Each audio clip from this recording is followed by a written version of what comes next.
Welcome to Technado with Don Pizzette, featuring sysadmin expert Don Pizzette, security specialist Daniel Lowry, and Peter.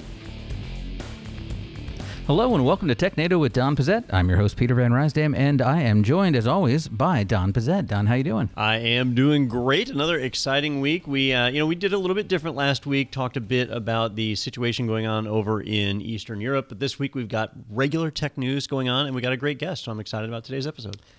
We have a great guest, but we still have Daniel. So, Daniel, how are you? So sorry that I got to make it today. I'm wondering why you're lying to people and saying that, as always, we're joined by Don. That's not always. We're on like a Don streak. Yeah, we are on a Don streak lately. Yeah, this could Give him time. Could be a record. He's storing them up for. He's like, here's a guy like 3 months. I'm not going to be here. Yeah, his vacation time is coming. You get time served. Yeah, it's almost vacation time again. That'll be good. Warden won't let me out for this one. And we are joined today. I'm in marketing, so you can say those type of things. It doesn't need to be statistically significant for me to agree. So. Perfect. We're almost always here. I mean, that's close enough.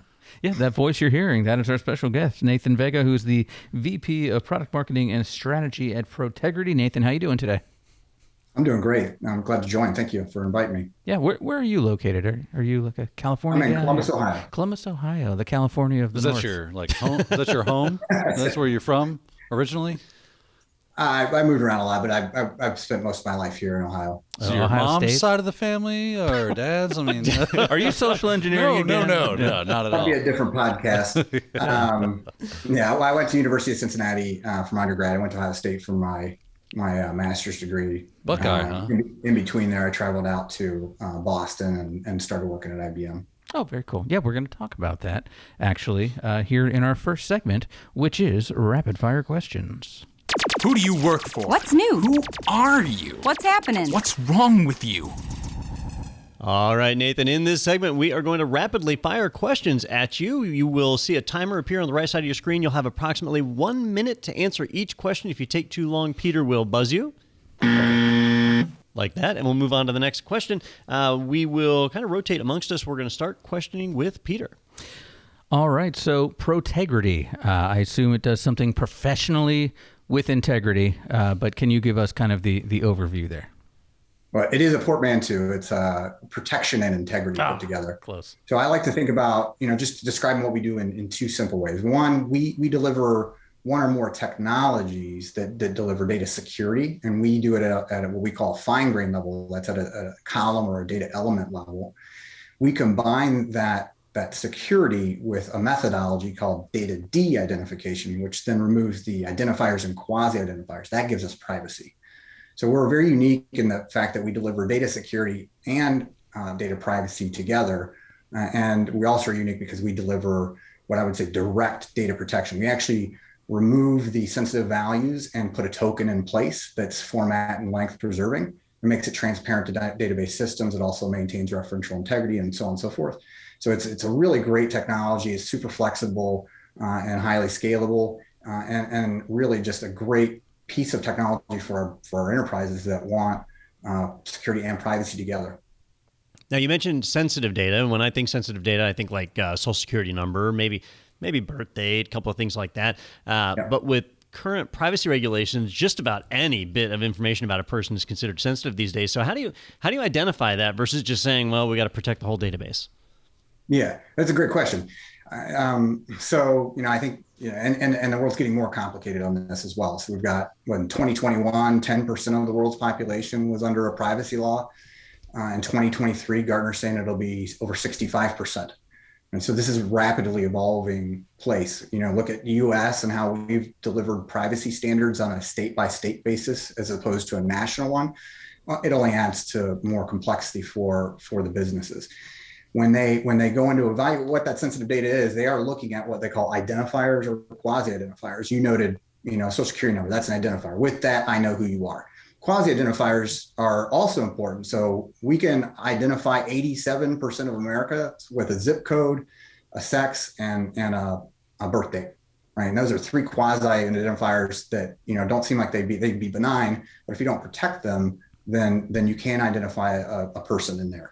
And so the way that we go about looking at it, any data store has tens, hundreds, thousands of columns.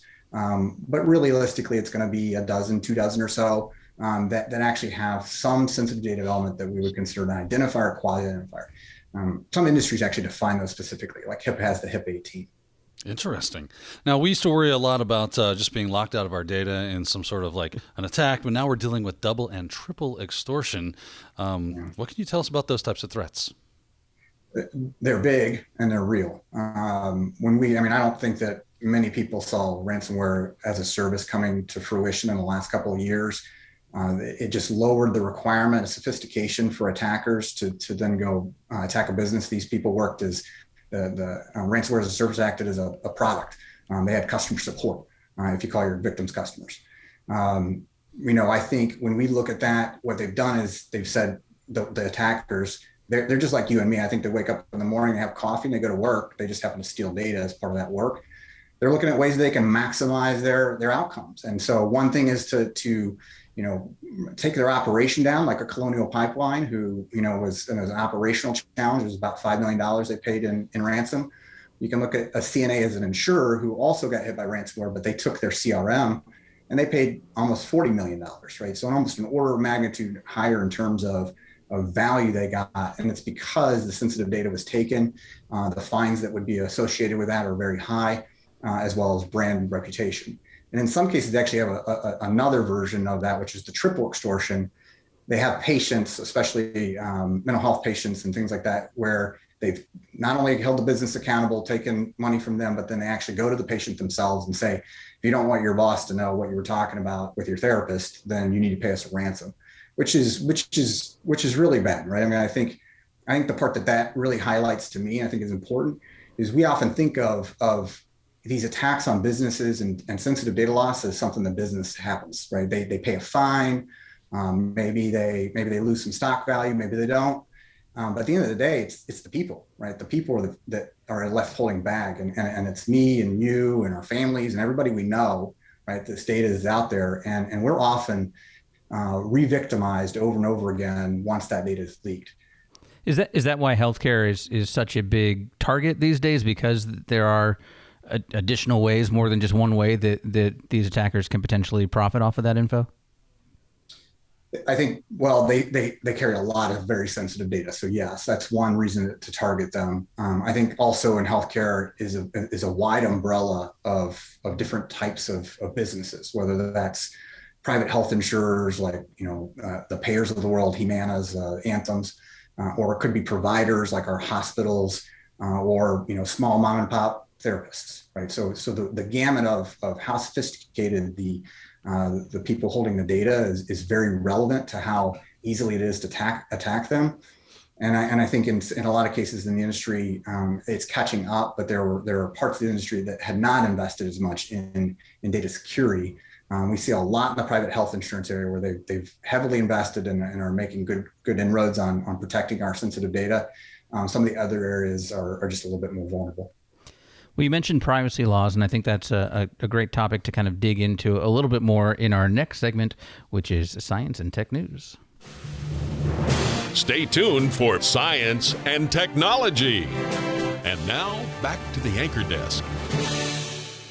All right, the article that we brought up here is from Inc. magazine, and it's why you shouldn't wait to build out your company's data privacy function. And I think it was something that you mentioned earlier. I wrote it down here. You said 10% of the world's population was under data privacy laws in 2021, and Gartner predicts that to be 65% by 2023. So where do we see that coming from? You mentioned the states are doing it. Is there a push at the national level as well here in the U.S.? There has been a push at the national level. There's a lot of senior leaders in cybersecurity across some of the largest organizations here, like Microsoft and Google and IBM and others that have tried to push for some, national privacy law. I think so. The article that you brought up, I think, was an awesome article. I really love what they were going with. So I think where the industry is shifting, when you have 65% of the world's population, or soon to be 80, or soon to be 90 to 100%, everybody's covered by privacy law. It really when you're looking at it as a business, it's not about whether or not you're going to avoid the fines. It becomes a competitive advantage. You literally will not be able to participate in the markets you want to be in if you cannot keep the data sovereignty or data privacy for, individuals that you want to do business with. And so when we look at businesses that are trying to, scale in the cloud, but also need to maintain data in certain locations, make sure that others can't see that data and so on and so forth. It's a very complex thing, but when done right, it actually accelerates their businesses. It allows them to get projects faster to market. It allows them to get value from those projects. It allows them to do more data sharing and collaboration, a huge part of what is needed for advanced analytics, AI, ML, and those types of things. So we're looking at it, and I'm totally in line with the writer from Inc. That it's about competitive advantage. Their thing was a lot around marketing, but I think just across the business. One challenge a lot of companies have is they know they want to protect their data. Nobody wants to get hacked and lose it, but they don't necessarily know what they're obligated to do versus what they just choose to do, right? So it's difficult for a company to say, all right, here's the 18 different regulations that apply against my company, and I need to check all these boxes. So when you guys work with somebody, how do you figure that out? How do you figure out what exactly are the requirements that apply to a company? So oftentimes there are going to be industry requirements that are there. Companies also tend to have internal requirements. We look at those. I mean, as you noted, a checkbox approach. We try to avoid the checkbox approach. When we look at a checkbox approach, it really is about doing the minimum you can do to call yourself compliant.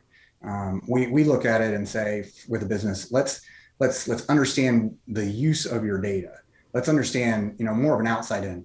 Where is the data going to be used? What kind of data is it? And then let's make sure we're protecting it along that value chain back into the home base. We'll find a lot of enterprises, are comfortable with where their data centers are today. They're migrating data away from there and onto the cloud anyways. So we want to put companies in a position that they can show value quickly on particular types of data. I think it's really just most important for them to assess how they want to use it, because that often dictates what kind of security they need to apply. And I always think back to like the 1990s when most companies didn't have a IT department or a technology person. They would take whoever their photocopier person was, and that became their IT department. Or if somebody managed to clean a virus off a computer, they were now the IT guy for that company. I kind of feel like a lot of companies are doing that with data privacy, that maybe they relied on the legal department to worry about it in the past, or maybe they just hoped that the technology team was doing it, but now they need to have a data protection officer. They need to have the infrastructure in place to actually ensure that. Are you finding that companies are formally training people, or are there college programs that line up to prepare people to be able to do that? Or are we just really reliant on consultations and external vendors? I do think the education is coming along, and we are starting to see a lot more interest. There's the U.S. Cyber Games out there that's training some of the next generation of cyber defenders for us. We're competing in a world competition last year, and that's a great place where we're teaching people in high school and college how to be good defenders, how to manage attackers and manage the security of businesses. Anecdotally, I can tell you, I have literally had somebody say, here's our person in charge of security. She was really good with IT, so we put her in charge of security. Literally how it went. And that isn't the right model either. But what I think happens in the industry that's a bit of a challenge, because we're so understaffed, that the appeal of moving from one company to another to get a higher paycheck often comes at the cost of learning and getting mentoring and being better at a particular job. As everybody knows, like, you start your job in the first 6 months, you're just trying to get your feet wet. A year in, you just understand a few things. 2, 3, 4 years in, you've learned a lot about their business and new stuff. So when we have people in the industry that jump from one company to another every 12 to 18 months, it becomes really challenging for them to get better at their skills, in my opinion. And so I think there's some things that we can do to help with those types of things, but it's got to be a little bit more pervasive. Fantastic. Well, I know we talked the other day. You've got a couple of events coming up. HIMSS, you're going to be down there in Orlando. We were talking about healthcare, so we can look forward to seeing you. You guys having a booth or just kind of doing some meetings? We have a booth at HIMSS. I've got a talk about how we can set up analytics pipelines, AI and machine learning pipelines with anonymized data that's safe and protected and allows them to get to better patient outcomes. So that's going to be a really cool talk. And I would love to see people come by. We've got a number of things going on, including a happy hour event. So come find the Protegrity booth at HIMSS and happy to talk with you.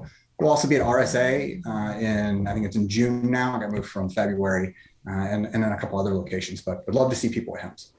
Well, I will be at HIMSS and I will find that happy hour.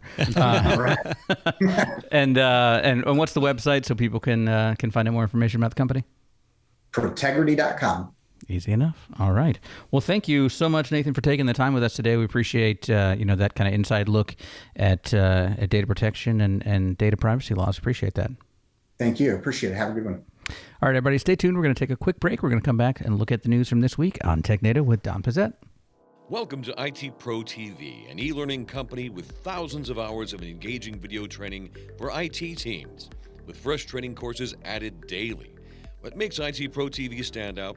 It all starts with our edutainers, who create better than classroom experiences for training your team we'll look forward to watching. So an edutainer is someone who takes a topic, an educational topic, and makes it more fun, enjoyable.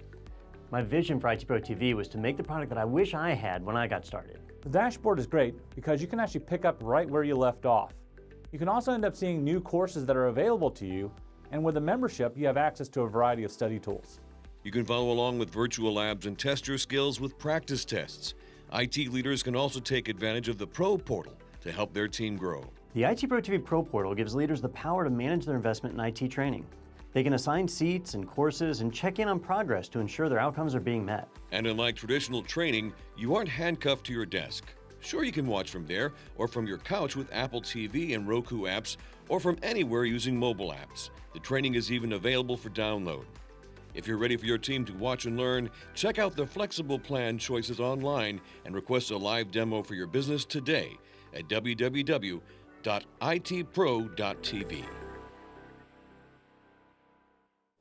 All right, welcome back to Technado with Don Pizzette. A lot of news to get to. As Don mentioned, we talked Ukraine last week, and there's some updates again, but some other things we want to touch on first. So this first one comes to us from tomshardware.com. AMD says their EPYC Milan-X CPUs will be available this month. And we were just talking about AMD last week, and is this something that we've been awaiting for some time? You know, it's actually just a series of big announcements they've been doing. Their new processor lines are coming out, and I thought it'd be neat to cover because we've talked about the chip shortage and how hard it is to get things, and AMD is still going full steam, cranking out some neat stuff. The new EPYC CPUs are out, and their new Ryzen Threadripper, the Threadripper Pro 5000. You try saying this crap. That's not an easy one. I'm going to put that in the next teleprompter challenge. Threadripper Pro. I could say the whole thing, right? The Ryzen Threadripper Pro 5000 WX Series Zen 3.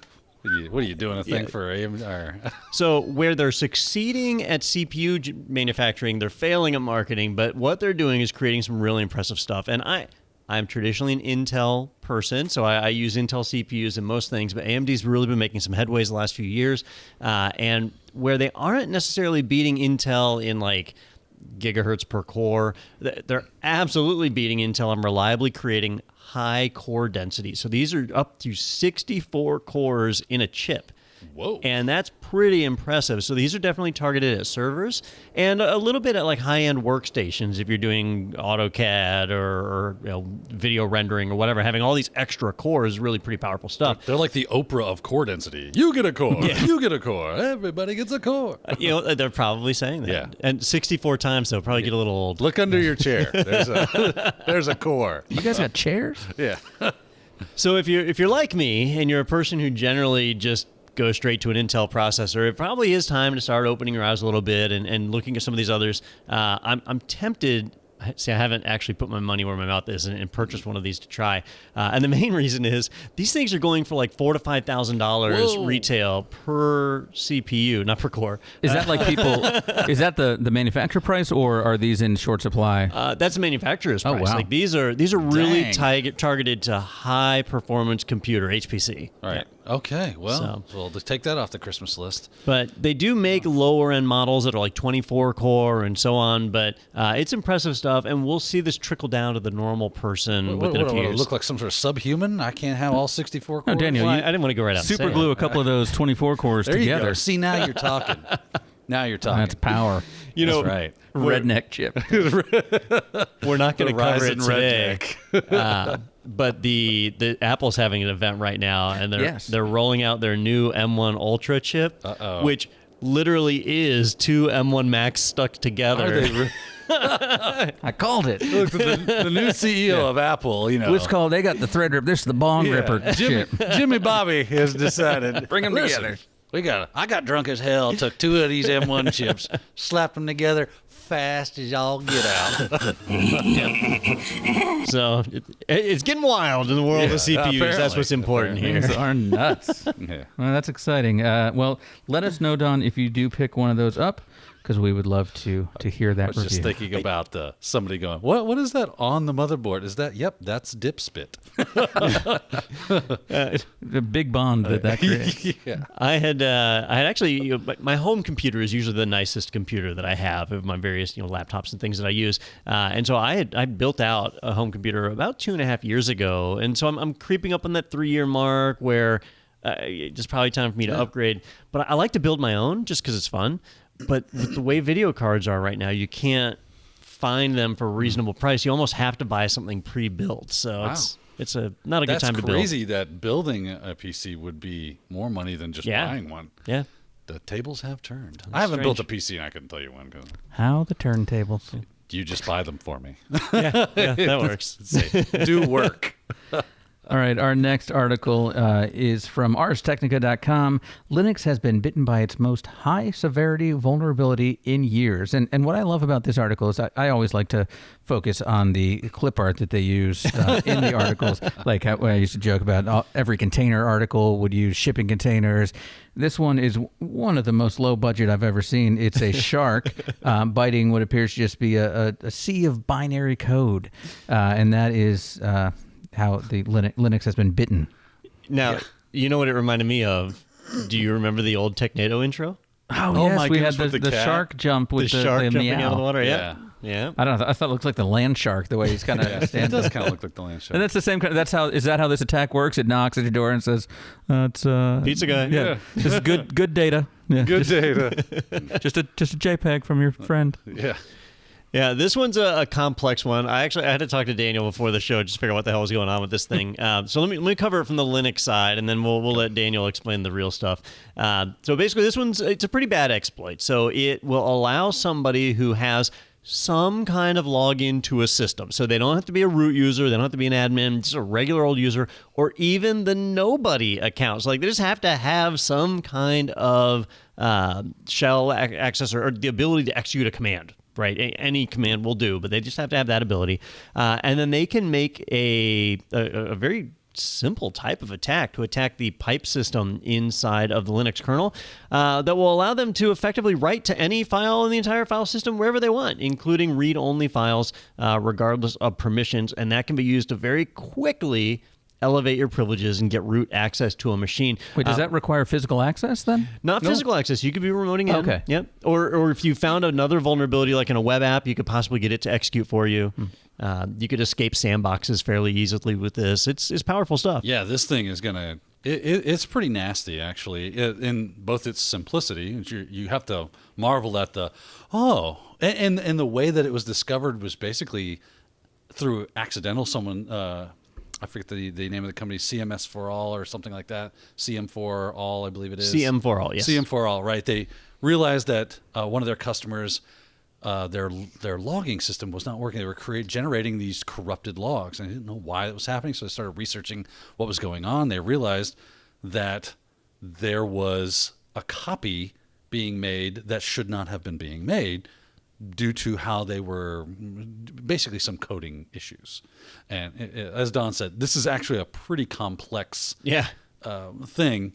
It's not complex to download the proof of concept code, compile and run. You'd have to be a C developer to like spot what's actually happening here. Yeah. So basically what's occurring is that you're creating a pipe.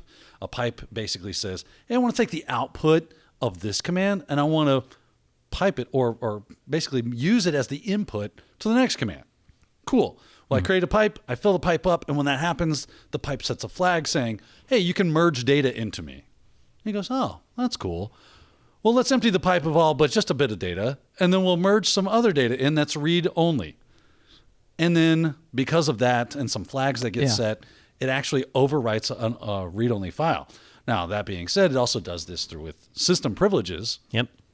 And because of that, I can now overwrite things like the Etsy password file, or I can drop SSH keys. Did you say my Etsy password? Yeah, so Etsy password is the file inside of a Linux system. Not my Etsy password. No, not your Etsy password, right? It's where he gets all his I know you cosplay like gear. to watch, buy purses and things of that My nature. steampunk hat. That yeah. My bedazzled, whatever. But that file, if you could create a new Etsy password file that has a new user and password in it of your own design. If I can overwrite specific things, or I can even copy files from one area like bin shell and put that in the temp directory and then run it.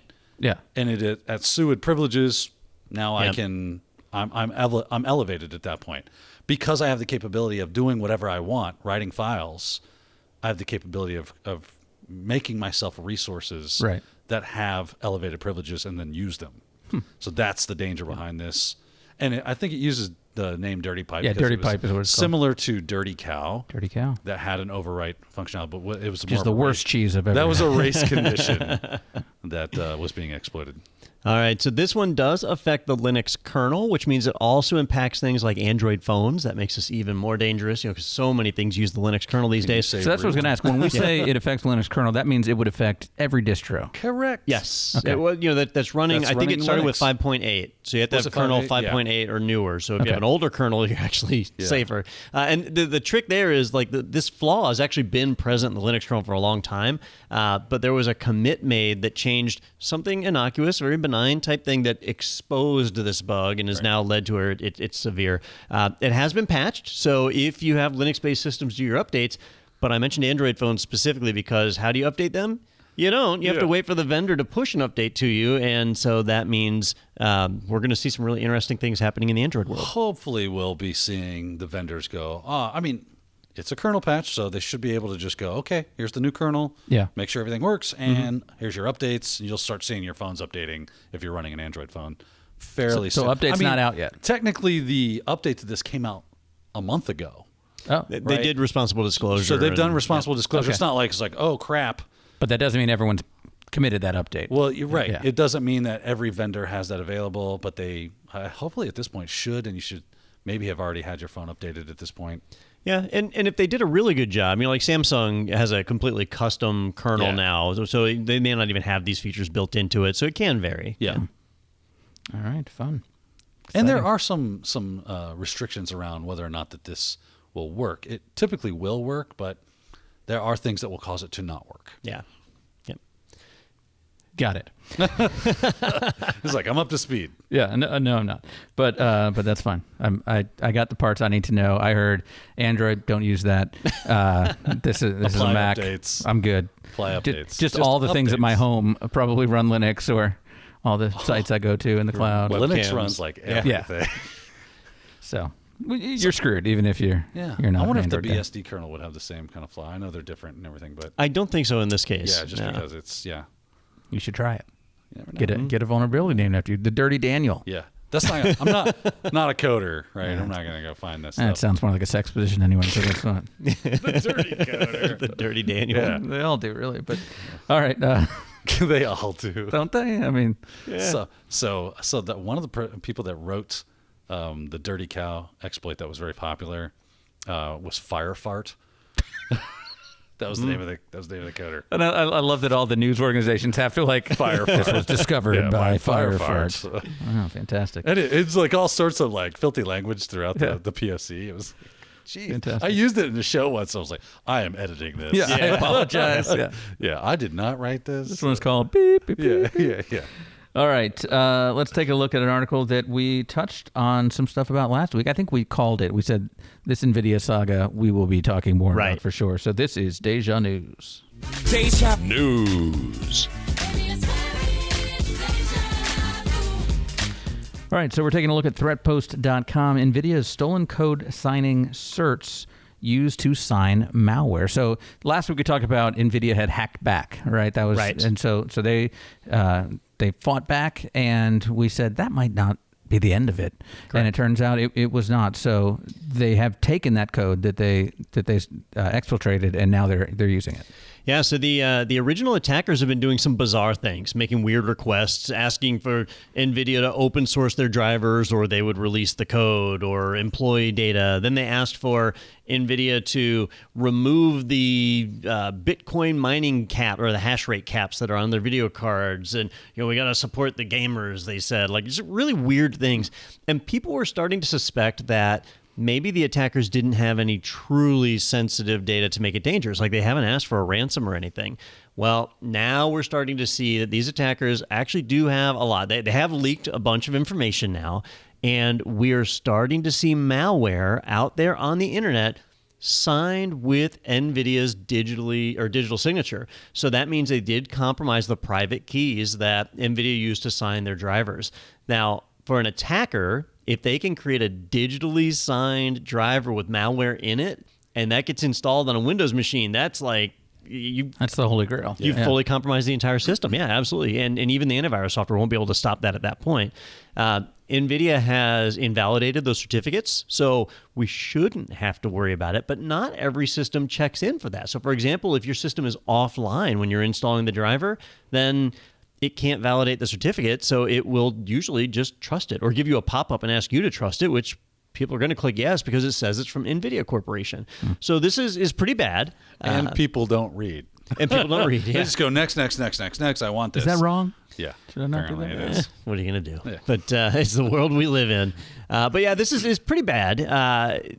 Fortunately, antivirus vendors have all been updating. Windows Defender now catches this and blocks it. NVIDIA has put out some sample group policy objects you can put in place in a corporate network to block the drivers and kind of protect yourself from it. But it does show that the attackers, even though NVIDIA hacked back or whatever, the attackers, they've got everything. They've got all of it. It would be a mess, but is there a point where people just say we're going to block drivers and things that are signed by NVIDIA? Effectively, that's what you do. So NVIDIA is using all new certificates for digital signatures now. So it's okay to block the old one. Okay. You don't want to block based on a vendor name. You block based on a fingerprint for the certificate, or based on the date, the expiration date of the certificate. So there's a few different ways you can go about it. So this group, Lapsus, I saw the article this week that they had hacked Samsung too. Is this a big group? Because they're doing the same thing where they seem to be taking a different approach. Like Don said, they're not going out and saying it's that's where I want to get into. Scrappy young startup APT. Buy stock in Lapsus. But they're not going out necessarily and saying, all right, we're going to hack this and then we're going to ask for 10 Bitcoin or whatever. Right. They're saying we're going to hack this. Now we're going to do something with it, because if you get source code from Samsung, same kind of deal. You can sign things. This one's really weird. It's weird to figure out their motivations, right? So if they were a criminal organization, they'd usually be seeking a ransom. If they were a state-run organization, then they'd be pushing some kind of an agenda. You'd see something tied more towards a country's needs. If they were activists, they'd be pushing some other message other than help the Bitcoin miners, right? So their behavior is super weird and just doesn't make a lot of sense. So it's hard to say what the heck these guys are about. They're like retired hippies or something. Hey, man. Yeah, we don't. It's not about the money. Yeah, just the gamers. It's about taking down capitalism. Bitcoin, baby. Yeah, it's weird. This has got to be one of the weirdest, I don't know. Breaches happen all the time, so that's not weird. Ransomware. When they don't follow the same formula, it makes you think. You gotta love it. There's probably security teams out there going, we have to do threat emulation for which APT again? Oh shit. So just pick the weirdest, most postmodern ideas I can think of, and that's our motivation. Okay, I got you. It's like somebody breaks into your house, steals your credit cards, and does your dishes. Yeah. And you're like, well, okay. Yeah. I'm going to hack them back then. Yeah. I'll hack. Then I break into their house, and get my dishes. back. Yeah. I'm going to take your dishes. Yeah. Weird. All right. Well, we'll keep an eye on them in our future segments here. I like it. They keep it spicy, right? Yeah. They're doing some weird, wild stuff. That's how you get in the news. You don't get in the news asking for a Bitcoin these days. Yeah. Oh, another Bitcoin ransom. What do you do? Look at you. Yeah. All right. Well, let's go back to the Eastern Europe. To the I motherland. almost said the Middle East. But yeah. Someone's motherland, certainly. It could be. Yep. But we've got some more to talk about with the situation in Ukraine. Let's first start with this Engadget article. Internet backbone provider Cogent cuts off service to Russia. Cogent. That's what I said. I was like, I thought it was Cogent. Kojak. I think it's Kojak. Yeah. Kojak. Who loves you, baby? So is this one of those issues where, and it sounds like with a lot of these boycotts, we're hurting the people of Russia that might not be behind this as much. Telly Savalas has always hated Russia. Yeah, that's what I've heard. That's But what's up. yeah, I think McCarthy. They were big friends. Yeah, him and, huge. But so I mean, Russia's got its own internet, right?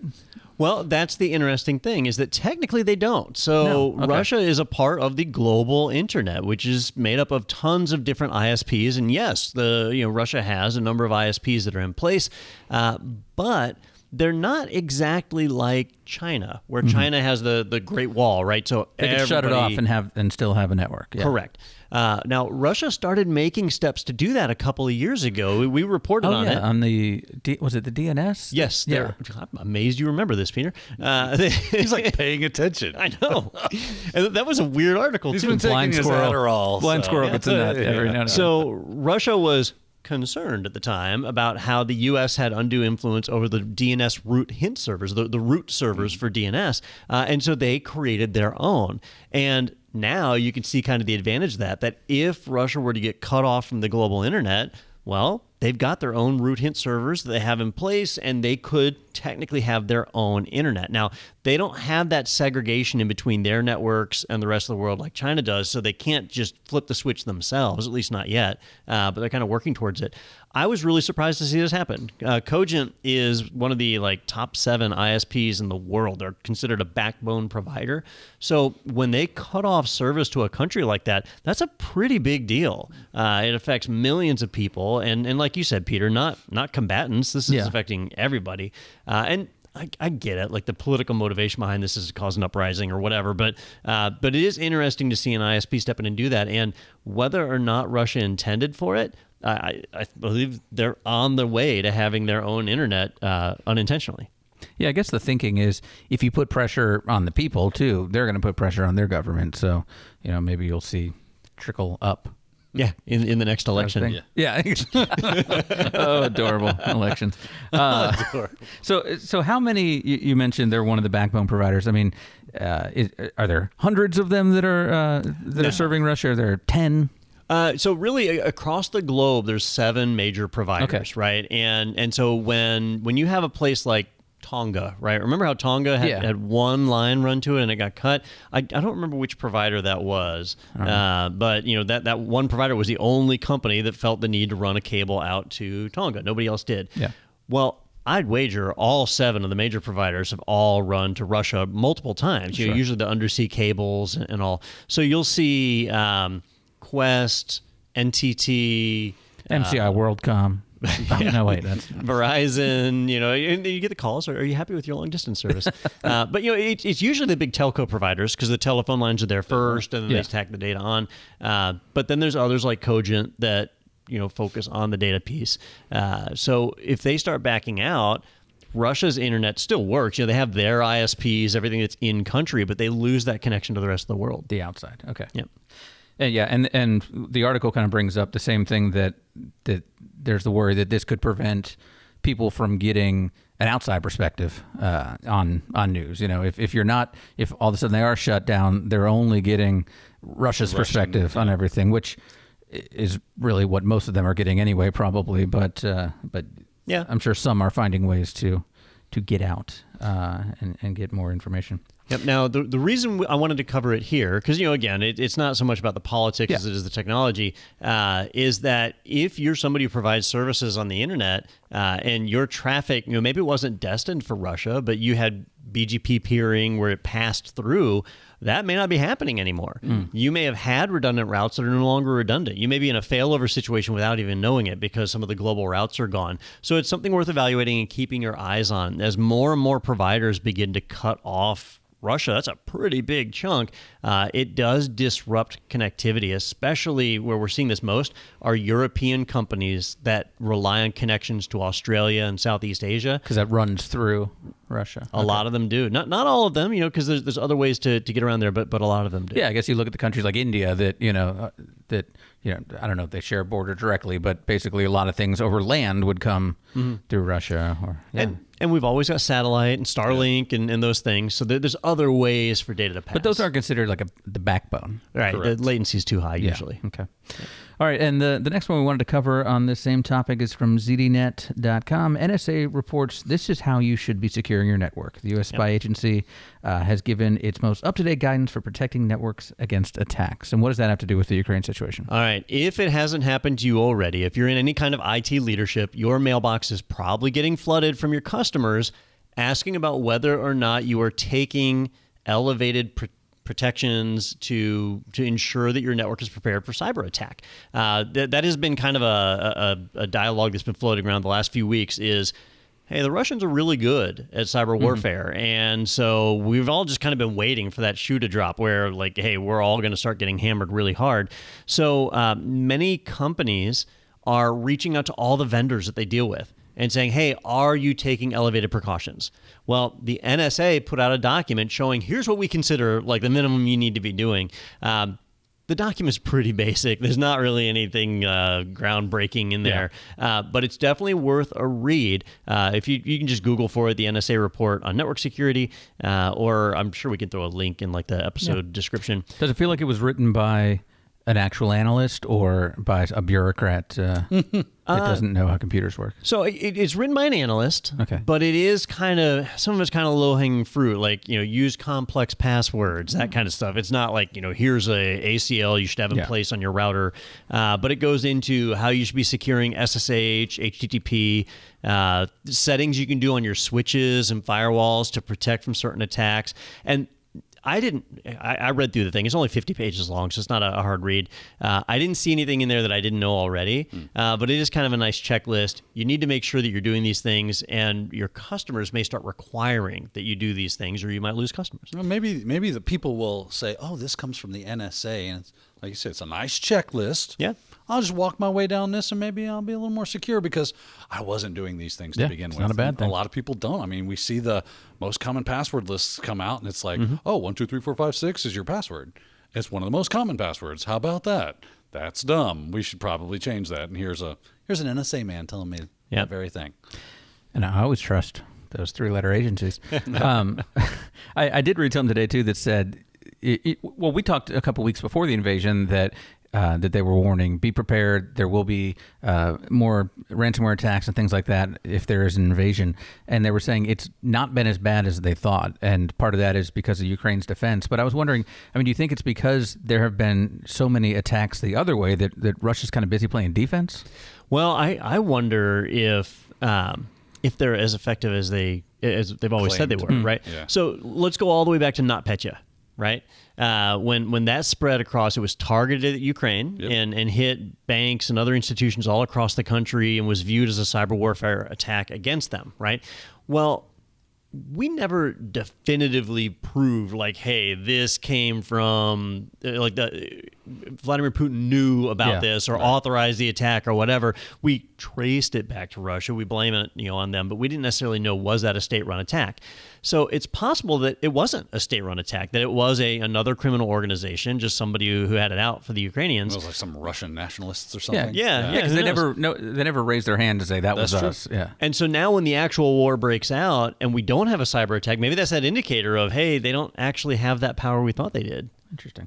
I don't know. We'll have to see. That's a theory, yeah. I don't know that they'll ever come right out and say, oh, yeah, we did that. But it seems like a wasted opportunity. Well, and it is that kind of like you say, they're never going to come out and say, this is our capability. Like, we have this capability. They're always going to want to guile and subterfuge and shroud everything in mystery so that we have no idea what it is their actual capabilities are. We do that. We do that exact same thing. That's just how it's done. Yeah, it's more like Vladimir Putin will wink and you'll be like, it was you. I thought so. All right. Well, we will see what else the bear is up to in the coming weeks. Does he wink? I don't know if he can. Would? Yeah, I don't know if he has that capability. I think he pays someone to wink. Somebody, hey, Igor, come over here. Do the wink. And then you never see Igor again. Yeah. Because he can do something that Vladimir can't. Yeah. Oh, got to get rid of that. All right. Hey, want to let you know about a webinar that is happening today. It's Thursday, March 10th when this episode comes out. Avoiding Cisco Exam Traps, the 3 most difficult CCNA objectives with Ronnie Wong. He's going to be taking you through those. So head over to itpro.tv/webinars to register for that. Or if you're watching after the fact, you can see the archive version of that webinar here. I've also got one coming up on Network as a Service from Cisco. I think it's called Cisco Plus with Anthony Sequeira and Ronnie Wong are doing that one in a couple weeks here. So check all that out over at itpro.tv/webinars. And head over to technado.com as well, where you can see all about the show and the people involved. And you can send us your feedback and suggested topics for us to discuss. And you can also click the big orange button that says sponsored by IT Pro TV to get 30% off the lifetime of your IT Pro TV subscription. You can also request a team trial and find out about all the great features available just for teams from IT Pro TV. Check it out at technado.com. All right, thanks, guys. We've got a couple of Cisco guests coming up in the next couple of weeks here as we are in Cisco month here at IT Pro TV. So that explains the webinars. That explains the Cisco guests. The mystery is revealed. What's a Cisco? Well, maybe we'll get Ronnie in here. I'll watch that webinar next week and see if we can get him. Why do we care about food services logistics? That's a great question. Yeah. Yeah. Oh, you need some chicken wings. I'm being told it's spelled slightly differently. But we will have wings now. Yeah, we'll do that. We should. This will be like Wings Hot are Ones, like a Hot Ones episode. We should do that one time. Let's That'd do be it. Fun. I've been watching. I those. mean, I don't want to go ghost pepper hot though. No. I mean, Yeah, just hot for the let's sake just of eat hot. some hot wings and enjoy them. Yeah, exactly. All right, sounds good. Sounds like a good plan. We'll see you guys next week right here on Technado with Don Pizzette.